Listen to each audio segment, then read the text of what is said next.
We all have things we want, right? Ambitions, goals we're chasing. But have you ever stopped to think that the very drive pushing you forward might also be what's holding you back? Well, it turns out there's a 2,000-year-old text, the Sutra on Craving, that has a surprisingly modern take on this exact problem. Let's break down its ancient wisdom. So let's just pause on that for a second. Is that drive you have an engine pushing you to new heights? Or is it an anchor weighing you down, leaving you stuck?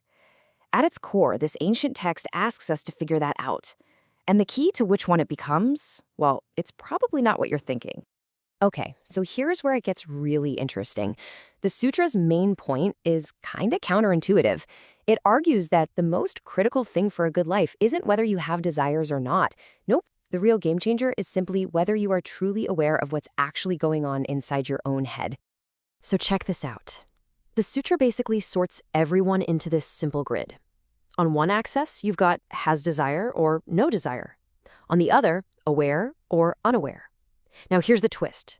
Look at who gets labeled most unskilled. It's both of the unaware people, even the one with no desire. And who's most skilled? Both of the aware people. So it's got nothing to do with wanting stuff. The only thing that matters, the real skill, is awareness. Just knowing your own mind. To make this whole idea really stick, the sutra gives us this perfect, simple analogy. It asks us to imagine our mind is like a copper bowl. And, as we're about to see, how we treat that bowl changes absolutely everything. All right, let's dive into the first story, the story of the dirty bowl. This is for all of us, right? It represents a mind that's full of craving, ambition, desire, pretty relatable stuff. Okay, so if you've got this dirty bowl, the sutra says you've got two choices. On the left, you've got the unaware person. They know the bowl is dirty, but they just ignore it. They don't clean it. They let the grime build, and it leads to what the text calls an unskillful end. But the person on the right, they see the exact same mess, the same grime, and they make a totally different call. They decide to clean it up. And the process for the aware person is actually pretty simple. First, you just have to acknowledge the grime. You got to see your desire for what it is. Then you get to work. You wash it with effort, you polish it consistently, and this is key. It's not a one-and-done thing. It's a constant practice. But the result? You take that dirty bowl and you turn it into something that's shining, clear, and actually useful. Same starting point, totally different outcome, all because of awareness. Okay, but what if you start with a clean bowl? This is the second story. It's about a mind that starts out without any big cravings. You'd think, great, I'm all set, right? Well, hold on. It's not that simple. Because even if your bowl is clean, awareness is still the name of the game. Look at the unaware person on the left. They have a clean bowl, but they neglect it. They're not paying attention, and before you know it, new dust and grime start to settle in. But the aware person on the right, they know that even a clean bowl needs maintenance. They're actively protecting it, keeping it clear.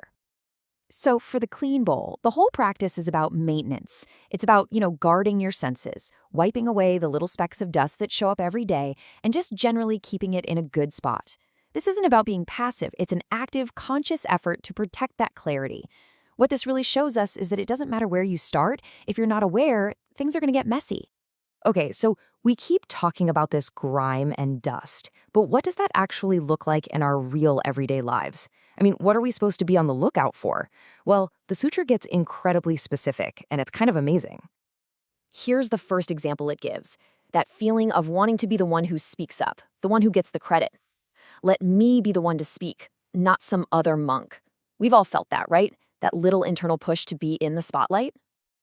Next up, craving for status. When we enter the village, let me walk in front. It's that desire to be seen as the leader, to be visibly out in front, not just in a meeting, but, literally leading the pack. Then it gets even more personal, the craving for special treatment.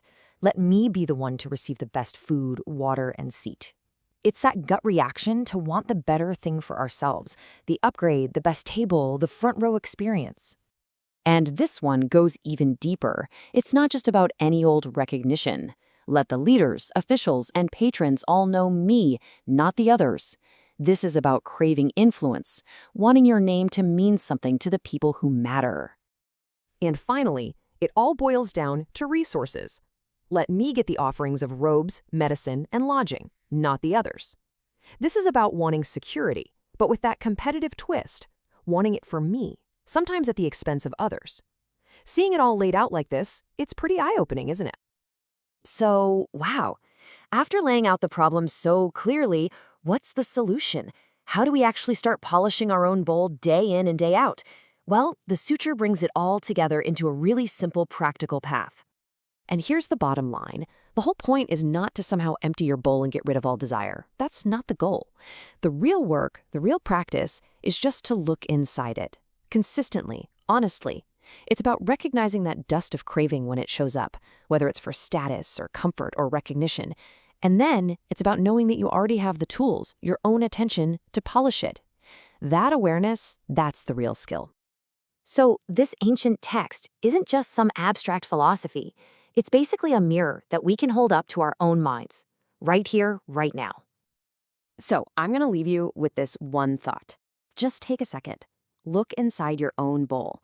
What do you see? A little bit of dust, some really stubborn grime, or maybe a nice clear reflection? The real question is, what's on your bowl right now?